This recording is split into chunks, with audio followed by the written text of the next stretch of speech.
Assalamualaikum warahmatullahi wabarakatuh. Kembali lagi di channel Guru Pembelajar. Kali ini kita akan membahas aplikasi e-learning untuk sekolah SMK. Sini sebagai contoh SMK 1 Rengat.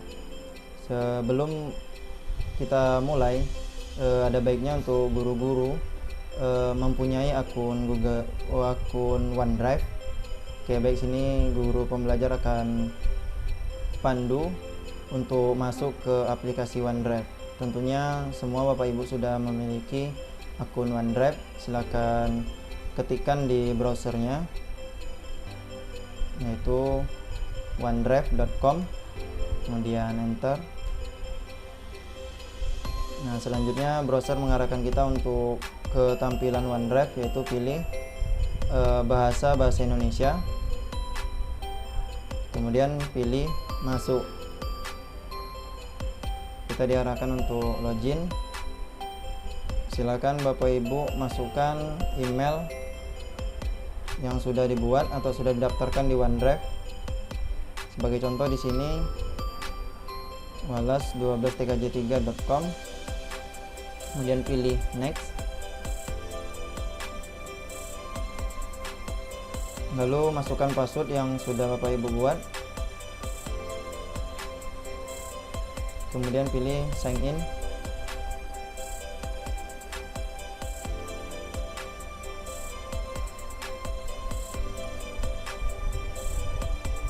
Baik, ini adalah tampilan untuk akun OneDrive yang sudah login Bapak Ibu.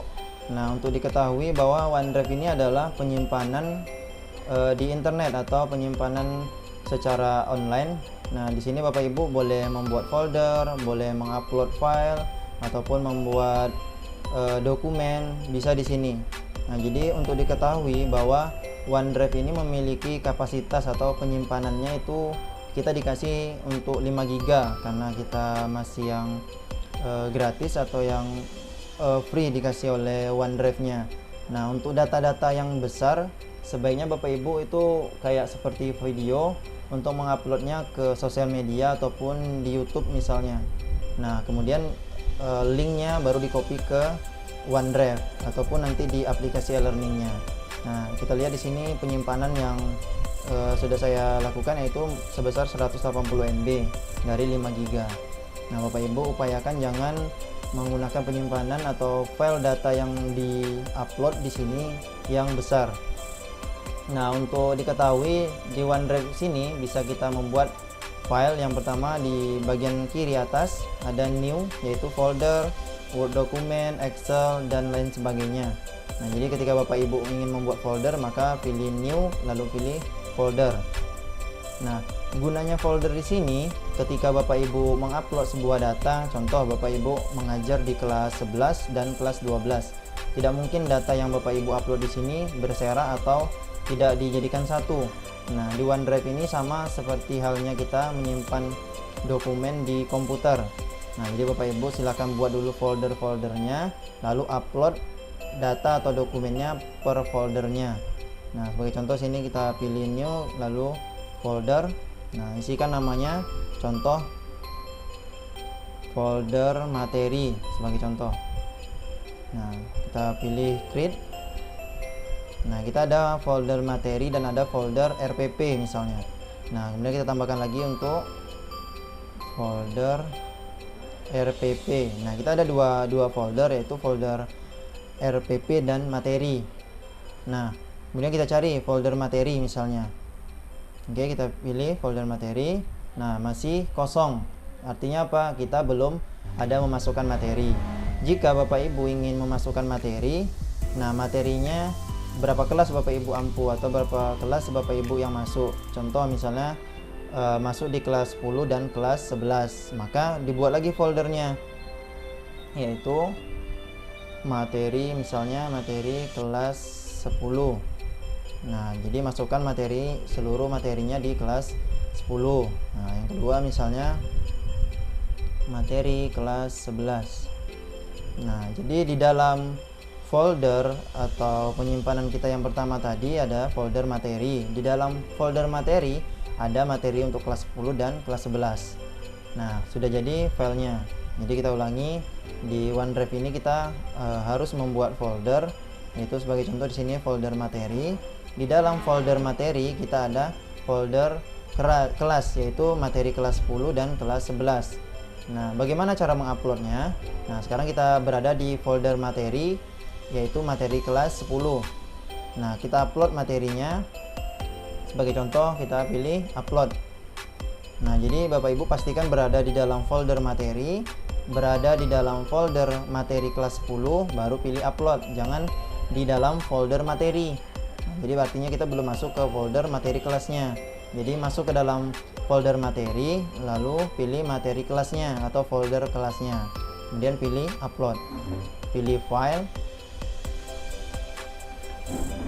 Silakan Bapak Ibu cari filenya di penyimpanan komputer di mana Bapak Ibu simpannya. Oke, silakan dicari materi kelas 10.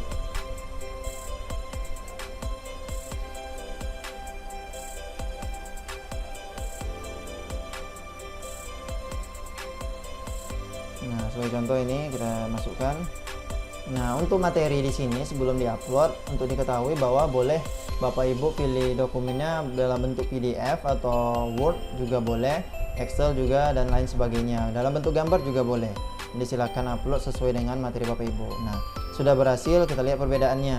Nah, ketika kita buka folder materi, kita pilih materi kelas 10, maka sudah ada file materinya di dalam folder materi kelas 10. Nah, itu cara upload. Diulangi. Jadi Bapak Ibu di OneDrive ini pilih folder materi, lalu pilih kelasnya, kemudian baru kita upload.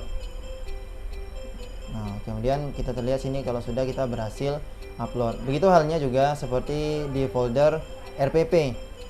Oke, Bapak Ibu silakan buat dulu foldernya RPP kelas 10. Oke, kemudian folder RPP kelas 11. Nah, jika sudah terbentuk dua folder ini, maka masuk ke dalamnya folder RPP kelas 10, baru pilih upload lagi. Nah, silakan cari RPP Bapak Ibu. Nah, sebagai contoh ini.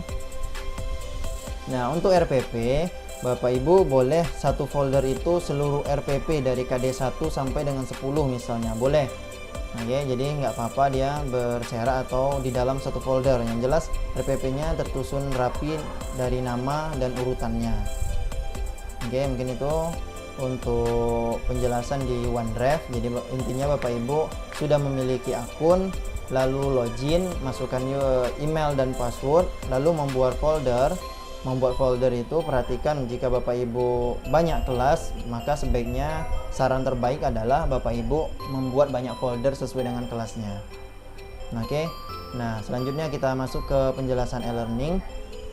Nah, sebelum masuk ke penjelasan e-learning, Bapak Ibu pastikan sudah tetap terbuka di aplikasi atau di browsernya OneDrive ini. Oke, karena kita akan melakukan sinkron atau sama-sama digunakan ini antara e-learning dan OneDrive. Nah, oke, baik. Kita masuk ke tampilan e-learning. Sini sebagai contoh aplikasi e-learning SMK Negeri 1 Rengat. Silakan Bapak Ibu pilih login yang sudah dibagikan oleh operator sekolah, kemudian password menyesuaikan yang sudah dikasih oleh operator sekolah. Kemudian sudah masukkan user dan password, pilih login. Oke, ini adalah tampilan login Bapak Ibu. Sebagai contoh sini saya login sebagai Muhammad Farid Wajidi. Nah, kali ini kita harus perhatikan dulu menu-menu yang ada pada aplikasi e-learning ini. Yang pertama, di bagian kiri itu ada dashboard, ada kelas saya, ada pembelajaran. Di dalam pembelajaran ada RPP, materi siswa, ada kirim tugas. Kemudian selanjutnya ada catatan perilaku, kemudian absensi. Di dalam absensi ada data absensi dan rekap absensi. Yang berikutnya ada pengolahan nilai. Pengolahan nilai ada nilai kognitif, nilai psikomotor, nilai akhir kognitif, nilai akhir psikomotor, kemudian kirim nilai. Oke, kemudian selanjutnya ada menu ujian. Menu ujian itu ada bank soal, kemudian laporan hasil. Kemudian ada profile. Di profile itu bisa Bapak Ibu rubah data diri, apa yang kurang silahkan ditambahkan. Ini ada terakhir menu logout. Nah, kali ini kita akan membahas yang pertama di menu dashboard. Nah, menu dashboard di sini terdapat ada total kelas kita, kemudian ada total jurusan, kemudian terdapat beberapa Bapak Ibu yaitu dari wakil-wakil sekolah kita. Nah, oke, yang kedua yaitu di kelas saya. Kelas saya di sini Bapak Ibu bisa melihat kelas berapa saja atau di kelas mana saja yang Bapak Ibu masuk dan mata pelajarannya Bapak Ibu ampuh. Nah, bisa terlihat semuanya di sini. Jika ada terdapat kekurangan ataupun tidak ada datanya kelasnya, maka silakan Bapak Ibu hubungi operator ataupun teknisi untuk aplikasi e-learning ini. Nah, oke, baik, selanjutnya di menu pembelajaran. Nah, di menu pembelajaran sini termasuk salah satu menu yang sangat penting untuk Bapak Ibu ketahui, di mana seluruh kunci penggunaan aplikasi ini terdapat di menu pembelajaran. Nah, jadi Bapak Ibu silakan klik menu pembelajarannya, kemudian pilih RPP. Yang pertama kita berada di menu RPP. Menu RPP di sini kita memasukkan seluruh RPP kita, yaitu mulai dari KD pertama sampai dengan KD yang terakhir. Boleh dalam satu semester ini ataupun 1 tahun pembelajaran. Nah, silakan Bapak Ibu menyesuaikan. Jika memang terdapat 1 tahun RPP-nya, maka silakan dimasukkan. Jika hanya dalam 1 semester ini atau 6 bulan ini, silakan juga dimasukkan. Nah, diulangi bahwa di menu pembelajaran itu pertama kita berada di menu RPP. Nah, kemudian untuk menambahkan pilih tambah. Nah, silakan Bapak Ibu masukkan judul RPP-nya. Judul RPP-nya silakan dimasukkan. Nah, sebagai contoh di sini misalnya di mapel Bahasa Indonesia kita teks editorial. Kita pilih mata pelajarannya apa. Kemudian kita pilih KD berapa. Kemudian kita pilih tingkatnya. Nah, oke. Jadi yang pertama judul silakan dimasukkan menyesuaikan dengan KD Bapak Ibu, kemudian mata pelajarannya, kemudian kompetensi dasar atau KD-nya KD berapa, kemudian tingkat kelasnya silakan dipilih. Lalu pilih simpan. Nah, oke. Selesai 1 KD. Nah, di sini boleh Bapak Ibu langsung melanjutkan ke menu berikutnya atau langsung menyelesaikan di KD 1 ini. Karena di KD 1 ini kita harus masukkan materi. Nah, jadi RPP dan materi ini sama-sama menu yang harus dilengkapi. Jadi tidak bisa hanya RPP kemudian materi, tidak seperti itu. Jadi harus selesai RPP-nya, maka kita harus selesaikan juga materi siswanya. Nah, tadi kita sebagai contoh sudah kita buat KD pertama, yaitu ini sebagai contoh KD 3.1 kelas 10 teks editorial sebagai contoh Bapak Ibu. Nah, jika Bapak Ibu sudah selesai ini, maka silakan ke menu yang kedua, yaitu di pembelajaran, kemudian pilih materi siswa. Nah, kemudian cari materi Bapak Ibu yang sudah dibuat tadi. Ya, ini sebagai contoh teks editorial KD 3.1 kelas 10, kemudian mata pelajaran ini. Nah, silakan Bapak Ibu pilih gambar warna oranye ini. Oke, silakan diklik. Kemudian, nah, kita akan memasukkan materi. Oke, jadi Bapak Ibu boleh dari menu RPP sudah dimasukkan tadi, lalu ke materi siswa, atau Bapak Ibu selesaikan dulu seluruh RPP dimasukkan atau ditambahkan, baru ke materi siswa. Nah, sini kali ini guru pembelajar mencontohkan 1 RPP, maka upload 1 materi. Nah, kembali ke Bapak Ibu, boleh langsung RPP semua, lalu materi boleh, atau 1 RPP 1 materi. Silakan Bapak Ibu menyesuaikan. Nah, oke, guru pembelajar mencontohkan 1 RPP maka 1 materi. Nah, pergi ke menu materi siswa, lalu pilih KD-nya, pilih menu warna oranye, kemudian pilih tambah. Oke, kemudian masukkan judulnya kembali. Jika judulnya sesuai dengan KD boleh, atau judulnya dalam 1 KD itu banyak judulnya juga boleh. Oke, yang pertama ini kita sebagai contoh judulnya adalah teks editorial. Nah, yang perlu diketahui, ketika Bapak Ibu masukkan materi, maka disinilah fungsinya OneDrive tadi. Jadi Bapak Ibu upload dulu materinya ke dalam OneDrive, baru Bapak Ibu boleh bekerja di e-learning ini atau menambahkan materi. Nah, tadi guru pembelajar sudah mencontohkan bahwa sudah diupload materinya di awal tadi. Nah, jadi silakan buka OneDrive Bapak Ibu, cari materinya. Oke, ini folder materi, kemudian pilih kelasnya. Nah, sini terlihat sudah kita upload. untuk mengupload materinya ini bukan materi yang sudah diupload ini yang dimasukkan, tapi hanya beberapa kodenya atau namanya link. Nah ya, jadi sudah masuk ke OneDrive, kemudian klik kanan di materi atau file yang Bapak Ibu sudah upload tadi, klik kanan, kemudian pilih embed di versi bahasa Inggris. Jika versi bahasa Indonesia itu ada sematkan. Oke, jadi jangan ragu atau jangan sampai salah. Kalau untuk bahasa Inggris pilih embed, kemudian untuk versi bahasa Indonesia nya pilih sematkan. Oke, klik kanan, pilih embed, kemudian dia mengarahkan ke bagian kanan, pilih generate. Tunggu beberapa saat, lalu ini sudah terdapat. Nah, ini kode inilah yang bakal kita apakan, copy the URL to embed image. Oke.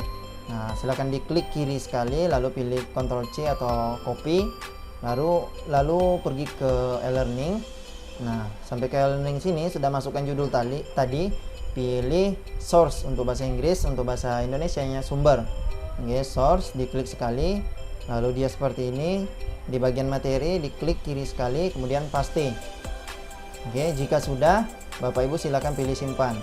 Oke, jadi diulang bahwa Bapak Ibu ambil linknya di OneDrive, lalu buka aplikasi e-learningnya, lalu pilih source, diklik sekali, baru pilih klik materi, lalu pastekan linknya, lalu simpan. Oke, sudah materi ini untuk KD yang ini. Jika Bapak Ibu dalam satu materi atau dalam satu KD banyak materinya, maka silakan ditambahkan lagi. Oke, jadi jika ada yang lain silakan tambahkan lagi. Nah, sebagai contoh, guru pembelajar akan mencontohkan bagaimana dalam satu materi tapi hanya satu kali kita buat, di dalamnya terdapat beberapa materi. Oke, nah jika sudah ditambahkan tadi, pilih yang gambar pena ini atau edit. Nah, pilih sumber lagi. Nah, Bapak Ibu silakan di enter dulu 2 kali. Kemudian jika misalnya Bapak Ibu dalam satu materi itu ada teorinya, kemudian ada video. Oke, jadi bisa di sini kita contohkan. Nah, untuk video, Bapak Ibu buka lagi dulu tab baru atau dokumen baru di Google Chrome-nya. Kita misalnya mau masukkan video dari YouTube. Nah, silakan Bapak Ibu cari, boleh melalui YouTube Bapak Ibu sendiri atau dari yang lain juga boleh. Nah, tergantung mau ngambil dari video yang terdapat di YouTube juga boleh.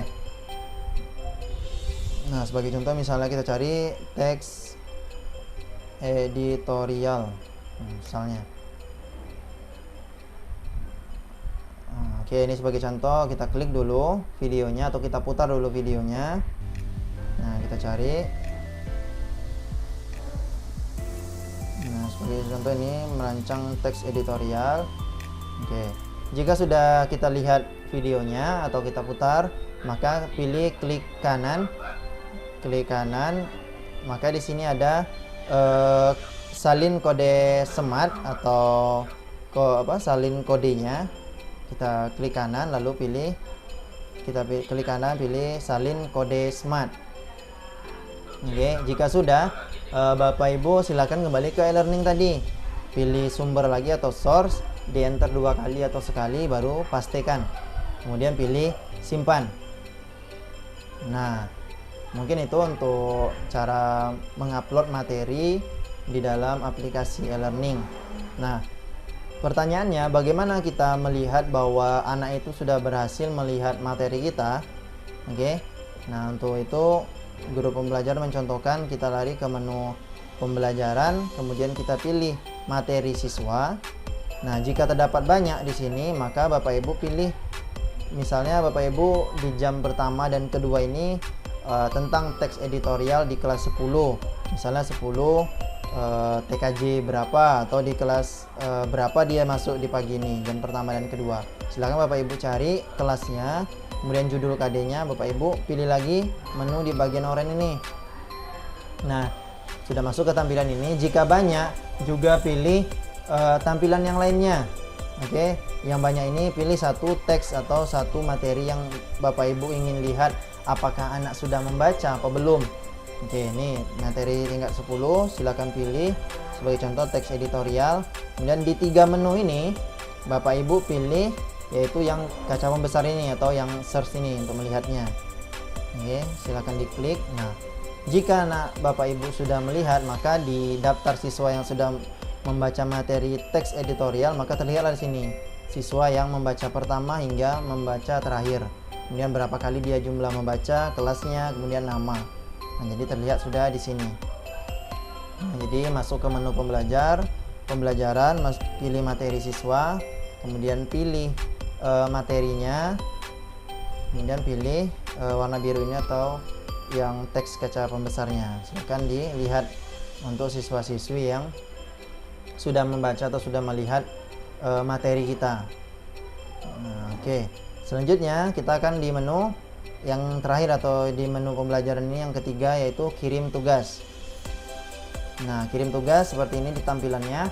Yang pertama, jika Bapak Ibu ingin menambahkan tugas, maka pilih tambah yang warna biru ini. Nah, silakan masukkan judulnya, sebagai contoh teks editorial. Oke, kemudian untuk penugasan bisa Bapak Ibu ketik secara manual, boleh Bapak Ibu berbagi sesuai dengan link. Oke, atau langsung memasukkan foto, silakan dilihat menunya di bagian atas ini. Oke, sesuai dengan kebutuhan Bapak Ibu. Oke, jika dalam bentuk gambar maka pilih gambar, dalam bentuk video pilih video, dalam bentuk link silakan dimasukkan. Oke, jika sudah, sebagai contoh di sini sebutkan contoh teks editorial. Nah, kita memberikan pertanyaan ke anak, yaitu sebutkan contoh teks editorial. Maka jika sudah diketik, oke, Bapak Ibu pilih tingkatnya, tingkat berapa atau kelas berapa yang mau dikasih tugasnya, kelas 10 atau kelas 12 misalnya, atau kelas yang lainnya. Silahkan dipilih tingkatnya, kemudian pilih simpan.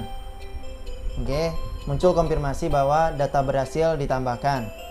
Nah, ini untuk tugas misalnya di hari pertama Bapak Ibu mengentrikan. Jika di hari pertama itu ada beberapa tugas, maka pilih tambah lagi. Nah, untuk diketahui jika Bapak Ibu membuat tugas, maka sebaiknya saran terbaik adalah Bapak Ibu membuat tugas di jam pelajaran Bapak Ibu. Jika Bapak Ibu membuat tugasnya tidak di jam pelajaran, maka anak tetap bisa membacanya. Contoh, Bapak Ibu akan memberi tugas yaitu di hari Senin. Ternyata Bapak Ibu sedang bekerja yaitu pada hari Jumat. Nah, Bapak Ibu buat tugasnya di hari Jumat. Nah, jika anak Bapak Ibu tahu dan dia lagi melihat aplikasi e-learningnya di hari Jumat juga, nah, maka di hari Jumat itu anak juga bisa mengerjakan tugasnya. Nah, oke, jadi sebaiknya saran terbaik bahwa Bapak Ibu membuat tugas ini ketika di jam pelajaran. Jadi anak mengerjakannya di saat itu. Tapi kembali ke Bapak Ibu, jika ingin membuat tugasnya di hari sebelumnya, oke, maka silakan kembalikan ke Bapak Ibu. Nah, oke, mungkin itu untuk langkah-langkah di menu di pembelajaran ini. Yaitu yang pertama di RPP, kita membuat RPP-nya, kita masukkan RPP-nya. Kemudian di menu kedua itu materi, silakan masukkan materinya. Kemudian di menu terakhir itu yaitu dikirim tugas, silakan masukkan atau ketik tugasnya yang akan dikasih ke anak. Nah, oke, selanjutnya di aplikasi e-learning ini kita akan bisa membuat catatan perilaku. Contoh, karena kita dalam pembelajaran daring atau dari jarak jauh ini, maka kita tidak tahu tingkah laku apa yang dilakukan oleh anak. Beda halnya ketika kita tatap muka. Jadi kita bisa, seandainya si A misalnya dia tidak mengerjakan tugas, atau si A dia bolos, nah bisa kita lakukan. Tapi untuk ketika pembelajaran daring ini, kembali ke Bapak Ibu bagaimana cara membuat catatan perilaku. Nah, contoh kita tambah data. Oke, silakan dibuat tanggal, bulan, tahunnya, kemudian pilih siswanya, siapa anaknya, kemudian dibuatlah catatannya, kemudian pilih simpan. Nah, itu saja untuk di menu catatan perilaku. Nah, silakan dimasukkan berdasarkan sikap dan perilaku dari anak Bapak Ibu. Nah, selanjutnya di menu absensi. Nah, absensi di sini berguna untuk ketika ada anak yang sudah melihat materi kita atau ada anak yang sudah membaca materi kita. Nah, maka kita pilih data absensi yang pertama. Nah, misal kita mau pilih di kelas 12 TKJ 1 misalnya di mata pelajaran, kemudian masukkan tanggal hari ini atau di tanggal jam pelajaran Bapak Ibu, tanggal 27 bulan 7 2020. Oke, sampai tanggal 27 bulan 7 2020. Oke, kemudian pilih tampilkan. Nah, maka nanti anak di sini tampil. Oke, anak-anak siapa saja yang sudah absen. Nah, oke, di sini akan terlihat. Kemudian di menu berikutnya di absensi itu ada rekap absen. Oke, rekap absen juga sama halnya demikian. Silakan masukkan kelas, kemudian pilih mata pelajarannya, pilih tanggal bulan tahunnya, kemudian masukkan dia sampai dengan berapa, 27/7/2020, kemudian pilih tampilkan. Nah, maka nanti di sini akan nampil rekap anak yang hadir di saat itu. Oke, selanjutnya yaitu di menu e-learning ini ada pengolahan nilai. Nah, pengolahan nilai di sini ketika anak sudah mengerjakan tugas, kita sudah periksa atau sudah kita lihat jawabannya, maka bisa kita nilai dengan aplikasi e-learning ini. Cuman halnya di aplikasi e-learning ini kita menilainya manual. Ya, sebagai contoh pengolahan nilai kognitifnya, kita pilih kelasnya, tambah penilaian, yang tambah. Nah, silakan pilih KD berapa yang ingin dinilai. Oke, pilih input nilai. Nah, silakanlah masukkan nilai penilaian 1, jenis penilaiannya apa, kemudian penilaian kedua, jenisnya, dan seterusnya. Jadi silakan Bapak Ibu ke menu penilaian. Untuk penilaiannya silakan pilih nilainya, sebagai contoh nilai kognitif di sini. Kemudian pilih kelasnya. Oke, kemudian pilih tambah, pilih KD berapa. Oke, kemudian simpan. Oke, kemudian ketika Bapak Ibu mau memasukkan nilainya, pilih input nilai. Nah, silakan dimasukkan Bapak Ibu, menyesuaikan nilai yang Bapak Ibu sudah lakukan. Oke, jika sudah, pilih simpan. Nah, oke, selanjutnya di menu ujian. Oke, menu ujian di sini silakan diklik bank soal. Nah, untuk di aplikasi e-learning, khususnya kami di SMK Negeri 1 Rengat, sejauh ini belum lagi melakukan penilaian di menu e-learning ini. Tapi di sini ada menunya, yaitu menu ujian. Silakan dipilih, pilih bank soal. Nah, jika Bapak Ibu ingin melanjutkan silakan, jika tidak maka cukup tadi hanya sampai di menu penilaian aja atau pengolahan nilai. Nah, oke. Kemudian itu saja untuk penjelasan atau tutorial di aplikasi e-learning ini. Diulang kembali bahwa Bapak Ibu menggunakan aplikasi e-learning ini semuanya itu harus sinkron atau berhubungan dengan OneDrive. Jadi fungsi dari OneDrive di sini sebagai media penyimpanan materi ataupun RPP Bapak Ibu. Nah, jadi adanya materi Bapak Ibu itu semuanya disimpan di OneDrive. Oke, aplikasi e-learning ini adalah aplikasi untuk membuat materi ataupun menyampaikan materinya ke anak. Jadi anak membaca melalui aplikasi e-learning, bukan di OneDrive. Jadi sekali lagi OneDrive sini adalah sebagai media penyimpanannya. Aplikasi e-learning ini sebagai aplikasi untuk anak membaca atau melihat tugas ataupun materi yang kita berikan. Nah, di aplikasi e-learning ada menu, yaitu yang harus Bapak Ibu ketahui, yaitu di menu pembelajaran, yaitu di RPP, materi, dan kirim tugas. Nah, menu utama atau menu yang sangat penting itu itu saja Bapak Ibu. Oke, di menu pembelajaran, di RPP, materi siswa, kemudian kirim tugas. Nah, untuk Bapak Ibu untuk mengabsen, silakan dipilih menu di absensi. Silakan pilih data absensi, kemudian rekap absensi. Oke, mungkin itu saja yang guru pembelajar kali ini bisa bahas atau bisa sampaikan. Semoga bermanfaat, dan doakan selalu agar pembelajaran ini lancar dan aplikasi learning ini bisa kita menyesuaikan. Oke, dan doakan selalu agar kita bisa kembali belajar dengan tatap muka, khususnya siswa-siswi SMK Negeri 1 Rengat. Doakan selalu kita sehat dan segera berakhir pandemi ini. Oke, terima kasih, semoga bermanfaat.